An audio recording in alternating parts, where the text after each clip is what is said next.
Intip fasilitas rumah mewah Putri Isnari yang diberi uang panai Rp2 miliar. Intip fasilitas rumah mewah Putri Isnari sang juara dangdut Academy 4. Tampak ruang tamu, kamar pribadi, hingga kamar mandi semua dilengkapi fasilitas mewah. Putri Isnari sebelumnya dilamar oleh Sultan dengan panai Rp2 miliar. Selain mencuri perhatian karena dapat uang panai fantastis, rumah mewahnya juga disorot. Rupanya rumah baru Putri Isnari juara Da 4 ini disorot karena kemewahannya.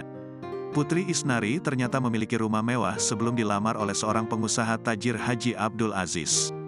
Saat YouTuber Lilis Darawangi mengelilingi rumah Putri pada 2022 lalu memang nampak begitu mewah. Rumah Putri tersebut berpilar megah berwarna putih dengan 3 lantai. Walau rumahnya belum sempurna selesai, namun Putri sudah membereskan beberapa barang untuk dibawa ke rumah barunya itu.